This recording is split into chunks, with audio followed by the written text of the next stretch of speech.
ಇಂದಿನಿಂದ 10 ದಿನಗಳ ಕಾಲ ಚಳಿಗಾಲದ ಅಧಿವೇಶನ ಆರಂಭ ಆಗ್ತಾ ಇದೆ. ಸದನ ಕದನಕ್ಕೆ ಬೆಳಗಾವಿಯ ಸುವರ್ಣಸೌಧ ಸಕಲ ಸಿದ್ಧತೆಗಳನ್ನು ಮಾಡಿಕೊಂಡಿದೆ. ಚಳಿಗಾಲದ ಅಧಿವೇಶನ ಇವತ್ತಿನಿಂದ ಆರಂಭ. 10 ದಿನಗಳ ಕಾಲ ನಡೆಯುತ್ತೆ ಚಳಿಗಾಲದ ಅಧಿವೇಶನ. ಬೆಳಗಾವಿಯ ಸುವರ್ಣಸೌಧದಲ್ಲಿ 13ನೇ ಚಳಿಗಾಲದ ಅಧಿವೇಶನಕ್ಕೆ ಬೆಳಗಾವಿ ಸಜ್ಜಾಗಿದೆ. ಒಂದ್ ಕಡೆ ಆಡಳಿತ ಪಕ್ಷಕ್ಕೆ ಮತ್ತು ದೋಸ್ತಿ ನಾಯಕರುಗಳಿಗೆ ಕಾಂಗ್ರೆಸ್ನ ಹಗರಣಗಳನ್ನು ದೋಸ್ತಿ ನಾಯಕರು ಇಟ್ಕೊಂಡಿದ್ರೆ, ಬಿಜೆಪಿಯ ಹಳೆ ಹಗರಣಗಳ ತನಿಖೆ ಅಸ್ತ್ರವನ್ನು ಕಾಂಗ್ರೆಸ್ ಇಟ್ಕೊಂಡಿದೆ. ಇವೆಲ್ಲದರ ನಡುವೆ ಈ ಬಾರಿಯ ಅಧಿವೇಶನದಲ್ಲಾದರೂ ಉತ್ತರ ಕರ್ನಾಟಕದ ಬಗ್ಗೆ ಚರ್ಚೆ ಆಗುತ್ತಾ ಗೊತ್ತಿಲ್ಲ.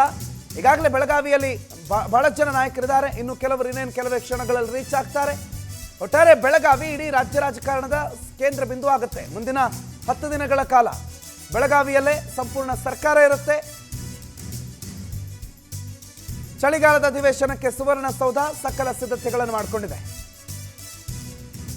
ಏನೇನು ಚರ್ಚೆ ಅಂತ ಸಾಮಾನ್ಯವಾಗಿ ಏನು ಚರ್ಚೆ? ಒಂದು, ರಾಜ್ಯದ ಸರ್ಕಾರದ ಹಗರಣಗಳನ್ನ ಅಥವಾ ಆಡಳಿತ ವೈಖರಿಯನ್ನ ವಿಪಕ್ಷ ಪ್ರಶ್ನೆ ಮಾಡಬೇಕು. ಇನ್ನೊಂದು ಕಡೆ ವಿಪಕ್ಷಗಳ ವಿಚಾರವನ್ನ ಮುಂದಿಟ್ಕೊಂಡು ಆ ಪ್ರಶ್ನೆಯಿಂದ ನುಣುಚಿಕೊಳ್ಳೋ ಪ್ರಯತ್ನವನ್ನು ಸರ್ಕಾರ ಮಾಡಬೇಕು.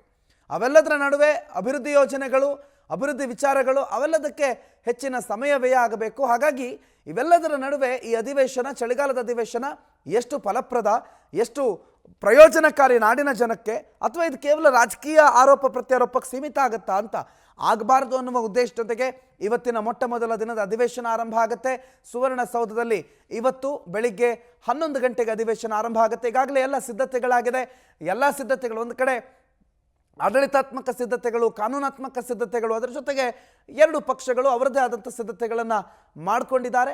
ಒಟ್ಟಾರೆ ಈ ಅಧಿವೇಶನದ 10 ದಿನಗಳ ಕಾಲ ಸರ್ಕಾರವನ್ನು ಇಕ್ಕಟ್ಟಿಗೆ ಸಿಲುಕಿಸಬೇಕು ಅಂತ ಹೇಳಿ ವಿಪಕ್ಷಗಳ ವಿಚಾರವನ್ನು ಪ್ರಮುಖವಾಗಿ ಪ್ರಸ್ತಾಪ ಮಾಡಬೇಕು ಅಂತ ಹೇಳಿ ಸರ್ಕಾರ ಇವೆಲ್ಲ ವಿಚಾರಗಳನ್ನು ಈಗ ಮುನ್ನೆಲೆಯಲ್ಲಿ ಈ ಅಧಿವೇಶನ ಆರಂಭ ಆಗ್ತಾ ಇದೆ. ಆನಂದ್ ಈ ಬಗ್ಗೆ ಮಾಹಿತಿ ಕೊಡ್ತಾರೆ, ನೇರ ಸಂಪರ್ಕದಲ್ಲಿ ಜಾಯ್ನ್ ಆಗಿದ್ದಾರೆ. ಆನಂದ್, ಇವತ್ತಿನಿಂದ ಅಧಿವೇಶನ, ಚಳಿಗಾಲದ ಅಧಿವೇಶನ ಬೆಳಗಾವಿಯಲ್ಲಿ ನಡೆಯುತ್ತೆ. ಸಿದ್ಧತೆಗಳೇನು? ಈ ಅಧಿವೇಶನ ಈ ಬಾರಿ ಯಾಕಷ್ಟು ಕುತೂಹಲ?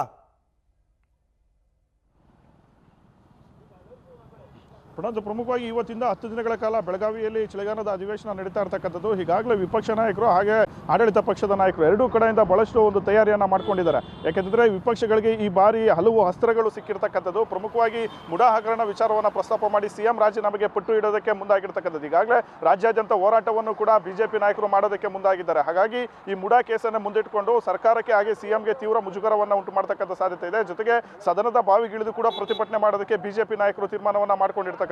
ಮತ್ತೊಂದು ಕಡೆ ಇಲ್ಲಿ ವಕ್ಫ್ ವಿವಾದವನ್ನು ಕೂಡ ಕೈಗೆತ್ತಿಕೊಳ್ಳೋದಕ್ಕೆ ಬಿಜೆಪಿ ನಾಯಕರು ತೀರ್ಮಾನವನ್ನ ಮಾಡಿಕೊಂಡಿದ್ದಾರೆ. ರಾಜ್ಯಾದ್ಯಂತ ವಕ್ಫ್ ಆಸ್ತಿಗಳಿಗೆ ವಕ್ಫ್ ವಿವಾದ ಏನಿದೆ ಇದು ಬಹಳಷ್ಟು ಒಂದು ತೀವ್ರವಾದಂತಹ ಒಂದು ಸಂಚಲನವನ್ನು ಉಂಟು ಮಾಡಿರ್ತಕ್ಕಂಥದ್ದು. ಜೊತೆಗೆ ವಕ್ಫ್ ಮಂಡಳಿಯವರು ಕೆಲವೊಂದು ದೇಗುಲಗಳಿಗೆ ಹಾಗೆ ರೈತರಿಗೆ ನೋಟಿಸ್ ಅನ್ನ ಕೊಟ್ಟು ಒಕ್ಕಲೆಬ್ಬಿಸತಕ್ಕಂಥ ಒಂದು ಕೆಲಸಗಳನ್ನು ಕೂಡ ಮಾಡಿರ್ತಕ್ಕಂಥದ್ದು. ಈ ವಿಚಾರವನ್ನು ಕೂಡ ಗಂಭೀರವಾಗಿ ತೆಗೆದುಕೊಂಡು ಸರ್ಕಾರವನ್ನ ತೀವ್ರ ತರಾಟೆಗೆ ತೆಗೆದುಕೊಂಡು, ಜೊತೆಗೆ ರಾಜ್ಯದ ಮನೆ ಮನೆಗೂ ಕೂಡ ತಲುಪಿಸ್ತಕ್ಕಂಥ ಒಂದು ವಿಚಾರಗಳನ್ನ ತಲುಪಿಸೋದಕ್ಕೆ ಬಿಜೆಪಿ ನಾಯಕರು ಮುಂದಾಗಿರ್ತಕ್ಕಂಥದ್ದು. ಇದೇ ಅಲ್ಲದೆ ಸರ್ಕಾರದ ಮಟ್ಟದಲ್ಲೇ ನಡೆದಿರ್ತಕ್ಕಂಥ ವಾಲ್ಮೀಕಿ ಹಗರಣ, ಈ ಒಂದು ಹಗರಣವನ್ನು ಕೂಡ ಹೈಲೈಟ್ ಮಾಡೋದಕ್ಕೆ ತೀರ್ಮಾನವನ್ನ ಮಾಡ್ಕೊಂಡಿದ್ದಾರೆ. ಜೊತೆಗೆ BPL ಕಾರ್ಡ್ ರದ್ದು ಸೇರಿದಂತೆ ಬಹಳಷ್ಟು ಒಂದು ವಿಚಾರಗಳನ್ನು ಕೈಗೆತ್ತಿಕೊಂಡು ಸರ್ಕಾರದ ವಿರುದ್ಧ ಚಾಟಿ ಬೀಸೋದಕ್ಕೆ ಪ್ರತಿಪಕ್ಷ ನಾಯಕರು ತೀರ್ಮಾನವನ್ನ ಮಾಡ್ಕೊಂಡಿರ್ತಕ್ಕಂಥದ್ದು. ಮತ್ತೊಂದು ಕಡೆ ಪ್ರತಿಪಕ್ಷಗಳ ಆರೋಪಕ್ಕೆ ಕೌಂಟರ್ ಕೊಡ್ತಕ್ಕಂಥ ನಿಟ್ಟಿನಲ್ಲಿ ಈ ಕಡೆ ಆಡಳಿತ ಪಕ್ಷದ ನಾಯಕರು ಕೂಡ ತೀರ್ಮಾನವನ್ನ ಮಾಡ್ಕೊಂಡಿದ್ದಾರೆ. ಈಗಾಗಲೇ ಕೆಲವು ಸಚಿವರನ್ನು ಕೂಡ ಸಿಎಂ ಸಿದ್ದರಾಮಯ್ಯನವರು ಕರೆಸ್ಕೊಂಡು ಮಾತುಕತೆಯನ್ನು ನಡೆಸಿರ್ತಕ್ಕಂಥದ್ದು. ಜೊತೆಗೆ ಕೆಲವೊಂದು ಜವಾಬ್ದಾರಿಗಳನ್ನು ಕೂಡ ಸಚಿವರಿಗೆ ಕೊಟ್ಟಿರ್ತಕ್ಕಂಥದ್ದು. ಅಂದ್ರೆ ಯಾರ್ಯಾರು ಯಾವ್ಯಾವ ವಿಚಾರಗಳ ಬಗ್ಗೆ ಕೌಂಟರ್ ಅನ್ನ ಕೊಡಬೇಕು ಅಂತ ಈ ಒಂದು ಹಿನ್ನೆಲೆಯಲ್ಲಿ ಸಿಎಂ ಸಿದ್ದರಾಮಯ್ಯನವರು ಕೂಡ ಎಲ್ಲ ಒಂದು ತಯಾರಿಯನ್ನು ಕೂಡ ಮಾಡ್ಕೊಂಡಿದ್ದಾರೆ. ಜೊತೆಗೆ ತಮ್ಮ ಟೀಮ್ ಅನ್ನು ಕೂಡ ಸನ್ನದ್ಧವನ್ನ ಮಾಡಿ ಇಟ್ಕೊಂಡಿರ್ತಕ್ಕಂಥದ್ದು. ಈ ಕಡೆ ಪ್ರಮುಖವಾಗಿ ಪ್ರತಿಪಕ್ಷಗಳ ವಿರುದ್ಧ ಕೇಳಿ ಬಂದಿರತಕ್ಕಂಥ ಕೊರೋನಾ ಹಗರಣ ಏನಿದೆ, ಬಿಜೆಪಿ ಅವಧಿಯಲ್ಲಿ ಆಗಿರ್ತಕ್ಕಂಥ ಕೊರೋನಾ ಹಗರಣ, ಈ ಒಂದು ಹಗರಣವನ್ನು ಕೂಡ ಹೈಲೈಟ್ ಮಾಡಿ ಅವರ ವಿರುದ್ಧ ಕಾನೂನಾತ್ಮಕ ಹೋರಾಟವನ್ನ ಮುಂದುವರಿಸತಕ್ಕಂಥ ಒಂದು ನಿಟ್ಟಿನಲ್ಲೂ ಕೂಡ ಈಗಾಗಲೇ ಸರ್ಕಾರ ತೀರ್ಮಾನವನ್ನ ಮಾಡ್ಕೊಂಡಿದೆ. ಈ ವಿಚಾರವನ್ನ ಪ್ರಸ್ತಾಪ ಮಾಡಿ ಪ್ರತಿಪಕ್ಷಗಳಿಗೆ ಒಂದು ಕೌಂಟರ್ ಕೊಡೋದಕ್ಕೂ ಕೂಡ ಆಡಳಿತ ಪಕ್ಷದ ನಾಯಕರು ತೀರ್ಮಾನವನ್ನ ಮಾಡ್ಕೊಂಡಿರ್ತಕ್ಕಂಥದ್ದು. ಜೊತೆಗೆ ಕುನ್ಹಾ ಆಯೋಗ ಮಧ್ಯಂತರ ವರದಿಯನ್ನು ಕೊಟ್ಟಿದೆ. ಆ ಮಧ್ಯಂತರ ವರದಿ ಪ್ರಕಾರ ಪ್ರಾಸಿಕ್ಯೂಷನ್ಗೆ ಯಡಿಯೂರಪ್ಪ ಮತ್ತೆ ಶ್ರೀರಾಮುಲು ವಿರುದ್ಧ ಕೊಡ್ತಕ್ಕಂಥ ಒಂದು ಸಾಧ್ಯತೆಯನ್ನು ಕೂಡ ಇರ್ತಕ್ಕಂಥದ್ದು. ಹೀಗಾಗಿ ರಾಜ್ಯಪಾಲರ ಮೊರೆ ಹೋಗಿ ಪ್ರಾಸಿಕ್ಯೂಷನ್ಗೆ ಅನುಮತಿಯನ್ನ ಕೇಳ್ತಕ್ಕಂಥ ಒಂದು ಸಾಧ್ಯತೆಯನ್ನು ಕೂಡ ಇರ್ತಕ್ಕಂಥದ್ದು. ಮತ್ತೊಂದು ಕಡೆ ಬಿಜೆಪಿ ಅವಧಿಯಲ್ಲಿ ಸುಮಾರು 27 ಹಗರಣಗಳಾಗಿದೆ ಅಂತ ಈಗಾಗಲೇ ರಾಜ್ಯ ಸರ್ಕಾರ ಪಟ್ಟಿ ಮಾಡಿಕೊಂಡು ತನಿಖೆ ಮಾಡ್ತಾ ಇದೆ. ಎಲ್ಲ ಹಗರಣಗಳನ್ನು ಕೂಡ ಪ್ರಸ್ತಾಪ ಮಾಡಿ, ಅದು ದಾಖಲೆ ಸಮೇತ ಪ್ರಸ್ತಾಪ ಮಾಡಿ ಅವರ ಬಾಯಿ ಮುಚ್ಚಿಸೋದಕ್ಕೆ ಆಡಳಿತ ಪಕ್ಷದ ನಾಯಕರು ಎಲ್ಲ ತಯಾರಿ ಮಾಡ್ಕೊಂಡಿದ್ದಾರೆ. ಆನಂದ್, ಮಾತಾಡಿಸ್ತೇನೆ ನಿಮ್ಮನ್ನ. ಸದನದಲ್ಲಿ ಕದನ ನಡೆಯೋದಕ್ಕೆ ಅಥವಾ ಸದನದಲ್ಲಿ ಮಾತನಾಡೋದಕ್ಕೆ ವಾಗ್ಮಿಗಳು ಬೇಕಾಗಲ್ಲ. ಸದನದಲ್ಲಿ ಪ್ರಮುಖವಾಗಿ ಆಡಳಿತ ಪಕ್ಷವನ್ನು ಕಟ್ಟಾಕಬೇಕು. ಅವರ ಆಡಳಿತ ವೈಖರಿಯನ್ನ ಅಥವಾ ಆಡಳಿತ ವೈಫಲ್ಯವನ್ನ ಮುಂದಿಟ್ಕೊಂಡು ಪ್ರಶ್ನೆ ಕೆಡಬೇಕು. ಅದರಲ್ಲಿ ಇರೋದು ಯಾರು? ಸೆಕ್ಷನ್ ರಾಮಯ್ಯ ಅಂತಲೇ ಹೆಸರುವಾಸಿಯಾಗಿರೋ ಸಿದ್ದರಾಮಯ್ಯ ಸರ್ಕಾರ. ಇನ್ನೊಂದು ಕಡೆ ಭಿನ್ನರ ರಾಗ ಅವ್ರಿಗೆ ಜಾಸ್ತಿ ಆಗ್ಬಿಟ್ಟಿದೆ. ಹಾಗಾಗಿ ಸ್ವಪಕ್ಷದವರನ್ನೇ ಕಂಟ್ರೋಲ್ ಮಾಡಬೇಕಾದ ಅನಿವಾರ್ಯತೆಯ ನಡುವೆ ಸೆಕ್ಷನ್ ರಾಮಯ್ಯನ್ ಕೌಂಟರ್ ಕೊಡೋದು ಯಾರು? ವಿಪಕ್ಷಕ್ಕೆ ಸಮರ್ಥ ನಾಯಕರ ಕೊರತೆ ಕಾಡ್ತಿದೆ. ನಾನು ಆಗಲೇ ಹೇಳಿದಾಗೆ ಇಲ್ಲಿ ವಾಗ್ಮಿಗಳು ಬೇಕಾಗಿಲ್ಲ, ಸಂಸದೀಯ ಪಟುಗಳು ಬೇಕು. ಯಾವ ಸಂದರ್ಭವನ್ನ ಹೇಗೆ ಟರ್ನ್ ಮಾಡಬೇಕು, ಯಾವ ರೀತಿ ಯಾವ ಸಂದರ್ಭದಲ್ಲಿ ಆಡಳಿತ ಪಕ್ಷವನ್ನ ಕಟ್ಟಾಕಬೇಕು, ಇವೆಲ್ಲ ಬಹಳ ಪ್ರಮುಖವಾಗಿ ಬೇಕಾಗಿರುವಂತ ಒಂದಿಷ್ಟು ಕ್ವಾಲಿಟಿಗಳು. ಹಾಗಾಗಿ ವಿಜೇಂದ್ರ ವಿರುದ್ಧ ಯತ್ನಾಳ್ ಟೀಮ್ ತಿರುಗಿ ಬಿದ್ದಿದೆ. ಇನ್ನೊಂದು ಕಡೆ ಸಿಎಂ ಅನ್ನು ಹಾಡು ಹೊಗಳ್ತಾ ಇದ್ದಾರೆ ಶಾಸಕ GT ದೇವೇಗೌಡರು. ಸೊ ಈ BJP ಮತ್ತು JDSನ ಬಣ ಸಂಸದೀಯ ಪಟುಗಳಿಲ್ಲದೆ ಬಣ ಅಂತಿದೆ. ಹಾಗಾಗಿ ಈ BJPಯಿಂದ ಯಾರು ಸಿದ್ದರಾಮಯ್ಯನ ಕಟ್ಟಾಕೋದು, ಯಾರು JDS ಇಂದ ಇವರಿಬ್ಬರು ಒಟ್ಟಾಗಿ ಒಂದು ದೊಡ್ಡ ಬಲ ಅಂತ ಅನ್ಕೊಂಡ್ರು ಕೂಡ ಯಾವ ಬಲ ಇದೆ ಅನ್ನೋ ಪ್ರಶ್ನೆ ಸಾಮಾನ್ಯವಾಗಿ ಉದ್ಭವ ಆಗುತ್ತೆ.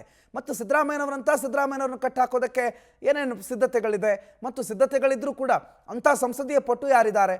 ಇವರೇನು ಮಾತಾಡಬಹುದು ಅಥವಾ ಕೆಲವೊಂದು ಸಂದರ್ಭದಲ್ಲಿ ಕಿರಿಚಬಹುದು, ಜಗಳ ಮಾಡ್ಬೋದು, ಗಲಾಟೆ ಮಾಡ್ಬೋದು.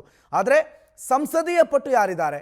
ಸಂಸದೀಯ ಪಟುಗಳು ಅಂತಂದರೆ ಸಿದ್ದರಾಮಯ್ಯನವರ ಸರ್ಕಾರವನ್ನು ಇಕ್ಕಟ್ಟಲ್ಲಿ ಸಿಲುಕಿಸೋರು ಯಾರಿದ್ದಾರೆ?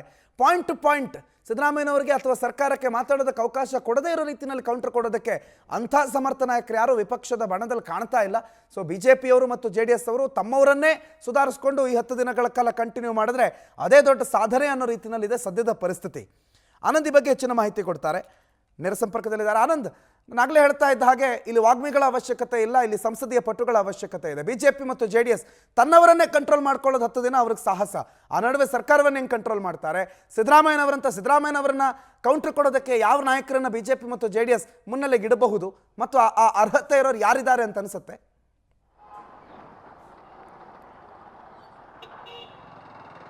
ಪ್ರಮುಖವಾಗಿ ಸರ್ಕಾರದ ವಿರುದ್ಧ ಮಿಗು ಬೀಳೋದಕ್ಕೆ, ಜೊತೆಗೆ ಅವರ ವಿರುದ್ಧ ಚಾಟಿಯನ್ನು ಬೀಸೋದಕ್ಕೆ ಬಹಳಷ್ಟು ಒಂದು ಅಸ್ತ್ರಗಳು ಪ್ರತಿಪಕ್ಷಗಳ ಕೈಲಿ ಇದೆ. ಈಗಾಗಲೇ ಮುಡಾ ಹಗರಣ, ವಾಲ್ಮೀಕಿ ಹಗರಣ, ವಕ್ಫ್ ವಿವಾದ, ಇಂಥ ಹಲವಷ್ಟು ಒಂದು ಅಸ್ತ್ರಗಳಿದ್ರೂ ಕೂಡ ಅದನ್ನು ಸಮರ್ಪಕವಾಗಿ ಬಳಕೆ ಮಾಡ್ಕೊಳ್ತಕ್ಕಂಥ ಯಾವೊಬ್ಬ ನಾಯಕನು ಕೂಡ ಪ್ರತಿಪಕ್ಷದ ಒಂದು ಪಾರ್ಟಿಯಲ್ಲಿ ಕಾಣಿಸ್ಕೊಳ್ತಾ ಇಲ್ಲ. ಈಗ ಪ್ರಮುಖವಾಗಿ ಅವರ ಪಕ್ಷದಲ್ಲೇ ಭಿನ್ನಮತೀಯರ ಒಂದು ಧೋರಣೆ ಏನಿದೆ ಅದು ಕೂಡ ಸ್ವಪಕ್ಷೀಯರಿಗೆ ಬಹಳಷ್ಟು ಒಂದು ಟೆನ್ಷನನ್ನು ಉಂಟು ಮಾಡಿರ್ತಕ್ಕಂಥದ್ದು. ಒಂದು ಕಡೆ ಹೋರಾಟವನ್ನು ರೂಪಿಸಬೇಕಂತ ಪ್ಲಾನ್ ಮಾಡಿದ್ರು ಕೂಡ ಕೆಲವು ನಾಯಕರು ಸಾಥ್ ಕೊಡ್ತಾರೋ ಇಲ್ವೋ ಅನ್ನೊಂದು ಆತಂಕ ವಿಜೇಂದ್ರ ಅವ್ರಿಗೆ ಕಾಣ್ತಾ ಇರ್ತಕ್ಕಂಥದ್ದು. ಹೀಗಾಗಿ ಪ್ರತಿಪಕ್ಷಗಳ ಎರಡೂ ಕಡೆ, ಪ್ರತಿಪಕ್ಷ ಈ ಕಡೆ BJP ಮತ್ತು JDS ಎರಡೂ ಕಡೆನೂ ಕೂಡ ಅಲ್ಲಿ ಸಂಸದೀಯ ಪಟುಗಳ ಕೊರತೆ ಎದ್ದು ಕಾಣ್ತಾ ಇರ್ತಕ್ಕಂಥದ್ದು. ಹಾಗಾಗಿ ಸಿದ್ದರಾಮಯ್ಯ, DK ಶಿವಕುಮಾರ್, ಈ ಕಡೆ ಪ್ರಿಯಾಂಕ್ ಖರ್ಗೆ, ಕೃಷ್ಣ ಬೈರೇಗೌಡರಂಥ ನಾಯಕರನ್ನ ಕಟ್ಟಿ ಹಾಕ್ತಕ್ಕಂಥ ಸಮರ್ಥ ನಾಯಕತ್ವ ಪ್ರತಿಪಕ್ಷಗಳಲ್ಲಿ ಕಾಣ್ತಾ ಇಲ್ಲ. ಹಾಗಾಗಿ ಈ ಬಾರಿ ಪ್ರತಿಪಕ್ಷ ಫುಲ್ಲು ವೀಕ್ ಆಗಿದೆಯಾ ಅನ್ನೋ ಒಂದು ಅನುಮಾನನೂ ಕೂಡ ಕಾಣ್ತಾ ಇರ್ತಕ್ಕಂಥದ್ದು. ಪ್ರಮುಖವಾಗಿ ಇಲ್ಲಿ ವಿಜೇಂದ್ರ ಮತ್ತು ಅಶೋಕ್ ನಾಯಕತ್ವಕ್ಕೆ ಮೊದಲಿಂದಲೂ ಕೂಡ ತೀವ್ರವಾದಂಥ ಒಂದು ವಿರೋಧ ವ್ಯಕ್ತವಾಗ್ತಾ ಇದೆ. ಈಗಾಗಲೇ ಯತ್ನಾಳ್ ಟೀಮ್ ಅವರು ಬಹಳಷ್ಟು ಒಂದು ವಿಜೇಂದ್ರ ವಿರುದ್ಧ ಬಹಳಷ್ಟು ಒಂದು ತೊಡೆಯನ್ನು ತಟ್ಟಿರ್ತಕ್ಕಂಥದ್ದು, ಜೊತೆಗೆ ಅವರ ನಾಯಕತ್ವದ ವಿರುದ್ಧ ಸಿಡಿದೆದ್ದಿರ್ತಕ್ಕಂಥದ್ದು. ಹೀಗಾಗಿ ಸದನದಲ್ಲಿ ಇವರ ಹೋರಾಟಕ್ಕೆ ಸಾಥ್ ಕೊಡ್ತಕ್ಕಂಥದ್ದು ಅನುಮಾನ. ಮತ್ತೊಂದು ಕಡೆ JDS ನಾಯಕರು ಸಿದ್ದರಾಮಯ್ಯನವರನ್ನ ಆಡಿ ಹೊಗಳ್ತಾ ಇರ್ತಕ್ಕಂಥದ್ದು. GT ದೇವೇಗೌಡ, ಹನೂರು ಮಂಜುನಾಥ್ ಸೇರಿದಂತೆ ಇಂಥ JDS ಪ್ರಮುಖ ನಾಯಕರು ಸಿದ್ದರಾಮಯ್ಯನವರನ್ನ ಆಡಿ ಹೊಗಳ್ತಾ ಇರ್ತಕ್ಕಂಥದ್ದು. ಈಗ ಅವರು JDS ನಾಯಕರು ಕೂಡ ಅವರ ಒಂದು ಹೋರಾಟಕ್ಕೆ ಸಾಥ್ ಕೊಡ್ತಕ್ಕಂಥ ಒಂದು ಸಾಧ್ಯತೆ ತುಂಬ ಕಡಿಮೆ ಆಗಿರ್ತಕ್ಕಂಥದ್ದು. ಖಂಡಿತವಾಗ್ಲೂ ಹಿಂದೆ ಮಾಧುಸ್ವಾಮಿ, CT ರವಿ, ಅರವಿಂದ್ ಲಿಂಬಾವಳಿ, ಯಡಿಯೂರಪ್ಪರಂಥ ಸಮರ್ಥ ನಾಯಕರಿದ್ರು, ಉತ್ತಮವಾದಂಥ ಸಂಸದೀಯ ಪಟುಗಳಿದ್ರು. ಆದರೆ ಅಂಥ ಪಟುಗಳು ಈಗ ಯಾರು ಕೂಡ ಪ್ರತಿಪಕ್ಷಗಳಲ್ಲಿ ಕಾಣ್ತಾ ಇಲ್ಲ. ಹಾಗಾಗಿ ಪ್ರತಿಪಕ್ಷಗಳನ್ನು ಈಸಿಯಾಗಿ ಸಿದ್ದರಾಮಯ್ಯನವರ ಒಂದು ಬಣ ಏನಿದೆ ಅವರು ಕೌಂಟರ್ ಕೊಡ್ತಕ್ಕಂಥ ಒಂದು ಸಾಧ್ಯತೆಗಳಿರ್ತಕ್ಕಂಥದ್ದು. ಹಾಗಾಗಿ ಅವರು ಪ್ರತಿಪಕ್ಷ ನಾಯಕರು ಕೂಡ ಈ ಬಾರಿ ಎಲ್ಲ ರೀತಿಯ ಒಂದು ಸಿದ್ಧತೆಗಳನ್ನು ಮಾಡಿಕೊಂಡು ಬರ್ತಾ ಇದ್ದಾರೆ. ಆದರೆ ಸಿದ್ದರಾಮಯ್ಯನವರಂಥ ಮಾತಿನ ಮಲ್ಲ, ಜೊತೆಗೆ ಸೆಕ್ಷನ್ಗಳನ್ನು ಕೂಡ ತಿಳಿದುಕೊಂಡಿರ್ತಕ್ಕಂಥವ್ರು, ಜೊತೆಗೆ ಉತ್ತಮವಾದ ಸಂಸದೀಯ ಪಟು ಇವರನ್ನು ಕಟ್ಟಿ ಹಾಕ್ತಾರಾ ಇಲ್ವಾ ಅನ್ನೋ ಒಂದು ಪ್ರಶ್ನೆ ಈಗ ಇದ್ದಿರ್ತಕ್ಕಂಥದ್ದು. ಪ್ರಣೋದ್, ಥ್ಯಾಂಕ್ ಯು ಆನಂದ್ ಮಾಹಿತಿಗೆ.